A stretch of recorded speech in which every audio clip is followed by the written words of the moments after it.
Hello guys and welcome back to episode 16 of What If Civilization Started Over. And I hope you guys have been enjoying the series, and we're just going to head straight into it. Now the first thing we're going to have happen is over here. We are going to have the northern blue team invade into this green team. They did recently make a peace treaty with them, however that is now expired, as they send in their armies into the northern areas here, which is quite unpopulated, going around the purple team's border and managing to cut off this area of the country, which quickly falls. And then soon there is a push into the capital, and soon it is taken. Actually, I think that's where the capital is.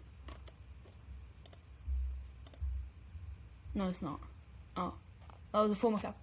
Well, anyways, that area is taken, and so we then have just full annexation by the blue team. And next up, we have this old purple team invading into the one of the older countries. Oh, that does not look good. So they managed to quickly make an attack in the north here, while coming around here and making a slight push. Once again, the capital is cut off, and it falls as well. With the purple team taking all of that, except I'm probably going to keep it like this, because that's a lot more vibrant. But do remember that this is not the same purple team.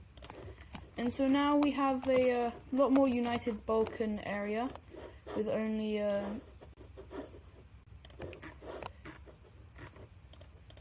two or three countries bordering it. And oh, we probably should erase that as well. Like that. Okay, now we're gonna head over to probably the biggest war we're gonna have.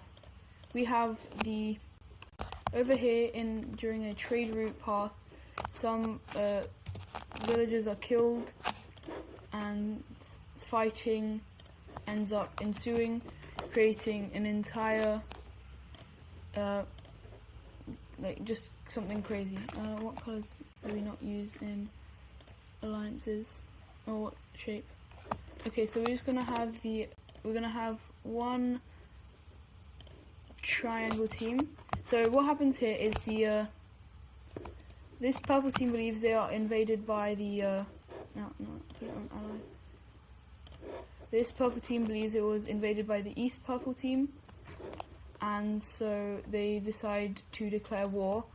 And most of this is going to be based on religion, with these guys joining in on the triangle team.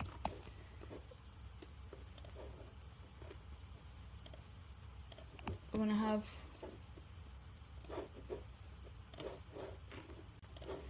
this country and this country joining in as well. And then on the opposition side, we're going to have obviously this country, this one right here, this one, this one, this one, and finally this one. Now this country here, this country here, the merchant country, decides not to get involved, as they do not want anything to do with this. And so we're going to have the first thing happening up here with the I'm going to turn up with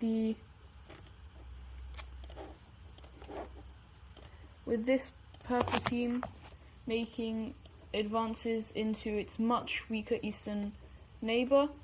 However, the strongest country in this area is probably the gold team, and then probably this gold team, who is actually very small. However, they're basically just putting all their people and making them really happy, and so it's actually quite powerful. And then it is this purple team, which explains why they can quite easily go through here and make slight gains into here, while this green team is focusing on these areas around here.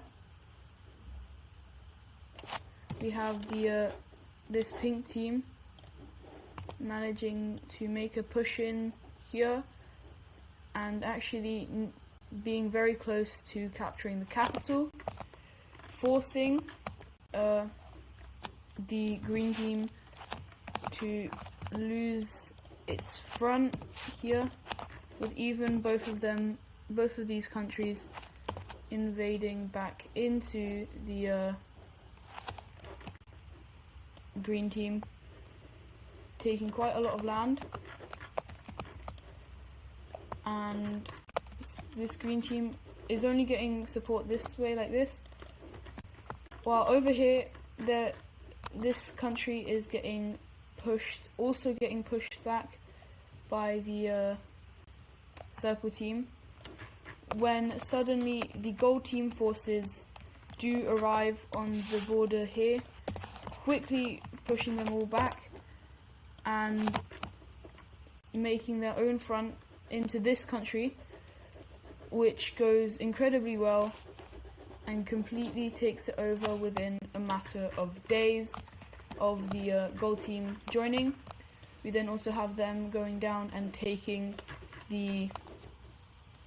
this other team's capital, which basically just cripples the country, forcing them to surrender and get rid of all their claims in the green team country.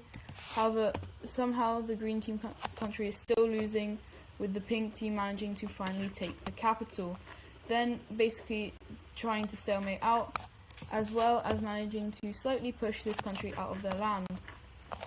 We then have a counter-offensive made by the blue team up here in the north, managing to push them back to their border, and with the help of some of these troops, some of the orange team troops, they managed to advance up here into the north, and now there is a border with here, which these guys don't expect, and so there is actually great success here, as well as going down here, cutting off this triangle country from anywhere, and soon the capital is within threat as they make an encirclement, taking this capital area and making the third strongest country surrender. We then also have these guys deciding to help push back slightly down here in the south and slightly into the country. However, they don't do much as the gold team's troops are getting slightly exhausted as it's so far away from home. And finally, we then have some more of these gold team country.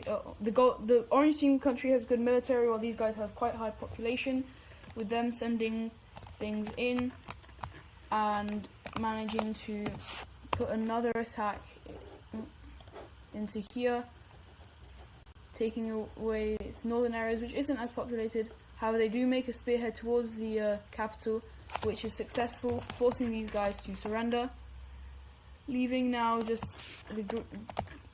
just this, and with the gold team actually opting to peace, but not before some troops from the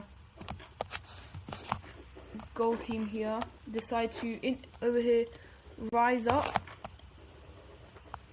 and they kind of make it a bit of an invasion into the pink team, but the pink team doesn't know that this isn't actually the triangle team, and so they are like, yo, what are you doing?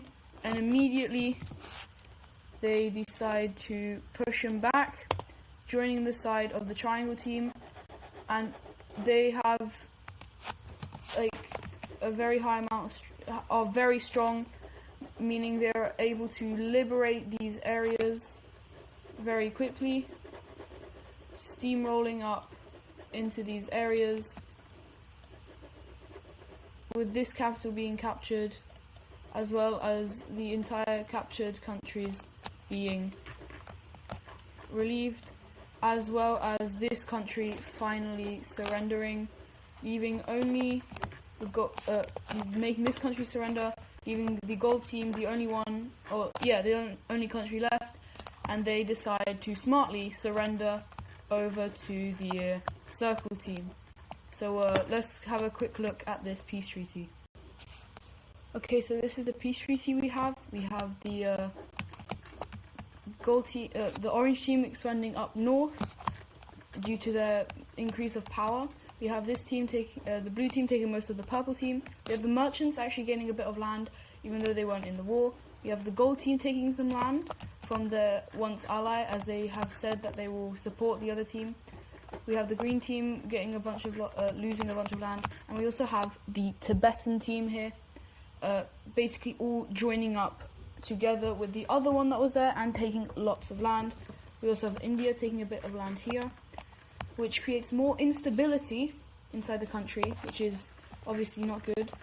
And there's also, don't forget, the instability here, as they could have easily had just joined in on the war, but they decided not to because of the instability within their country.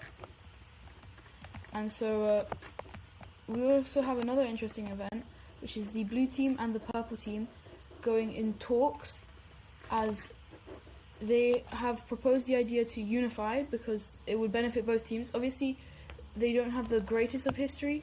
However, it's mainly the northern half that the red team had a big problem with, and so the idea of unifying is actually very popular, while the green team isn't very much in on it. Next up, we're going to have some colonization. We're just going to go quickly. We are going to have the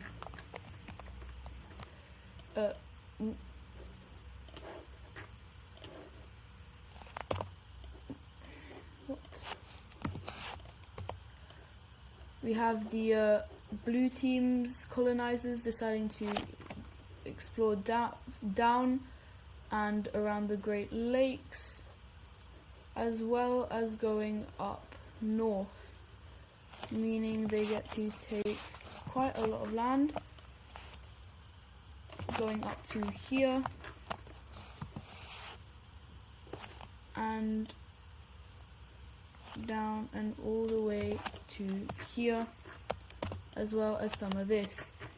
And so now it is the biggest colony in the world, and seeing this, the French team says, hold up, we want to also have a big colony, and so they decide to as well expand. They decide to explore quite a lot of land, going and colonizing a lot of it as well, mainly focusing in on the coastal areas, as they also make a explore down here, meeting up with the explorers from the blue team and colonizing a bit of this northern area, as well as discovering some of these islands and taking some of them.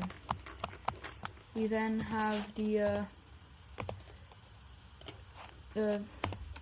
Catalonian team meeting up with the explorers from the blue team, and even meeting up to them with their colony, as well as them finding out about the Yucatan Peninsula and taking a bit of that, as well as all of the islands here in the Caribbean. Finally, we have a new country doing colonization, managing to explore all the way down here. It is the Italian team, and their first colony is actually quite large. And just one more thing before we end the video, the square team is split basically now. We have the colonizers versus the non-colonizers, and it is kind of getting a bit tensions, as well as the Tunisian team having quite a lot of instability, especially over here and over here in these islands and in the west. That's going to be it for today's video. Hope you guys enjoyed, and I'll see you in the next one. Goodbye.